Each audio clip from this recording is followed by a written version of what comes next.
আরে স্পাইডারম্যানের বউ তুই এইদিকে আমি ওইদিকে যাই। আরে হাল্ক তুই ঘুষি খা আর আমি ওষুধ খাই। আরে স্পাইডারম্যানের বউ তুই এই পাশে দুইটা ঘুষি খাবি আর আমি এই পাশে দুইটা ওষুধ খাবো। আরে দেখ স্পাইডারম্যানের বউ আমি সুন্দর একটা বউ পেলাম আর তুই রাক্ষস পালি। আরে স্পাইডারম্যানের বউকে তো ভূত চুমা দিচ্ছে আর আমাকে তো সুন্দর মেয়েটা চুমা দিল। আরে হাল্ক তুই আমার সাথে চিটিং করেছিস। এখন তুই এ পাশে এসে ঘুষি খা আর আমি এই পাশে আবার চলে আসি। এবার তুই শুই খাবি আর আমি ওষুধ খাবো। আরে হাল্ক তুই আবার আমার সাথে চিটিং করলি, তোকে আমি ছাড়বো না। হা হা কি মজা, আমাকে তো এখন ওষুধ দেবে আর স্পাইডারম্যানের বউকে শুই দিল। আরে হাল্ক তোকে আমি ছাড়বো না, তোকে আমি পরে দেখে নেব। হাল্ককে তো দুইটা ওষুধ দিয়েছে আর আমাকে দুইটা ঘুষি দিয়েছে, আমি তো আর পারতেছি না। তো বন্ধুরা তোমরা আমাকে হেল্প করো, না হলে আমি এই হাল্কের সাথে পারবো না।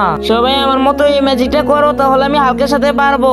ম্যাজিকটি করার জন্য প্রথমে ভিডিওতে লাইক দিবেন, তারপর চ্যানেলটা সাবস্ক্রাইব করবেন, তারপর সেই অ্যাকশনে ক্লিক করার পর এই সাইটে আসার পর থ্রি ডটে ক্লিক করলে এরকম ম্যাজিক দেখতে পাবেন। তো বন্ধুরা বাবাকে ভালোবাসলে লাইক করবেন, মাকে ভালোবাসলে সাবস্ক্রাইব করবেন, মা বাবা দুইজনকে ভালোবাসলে লাইক সাবস্ক্রাইব দুটোই করবেন।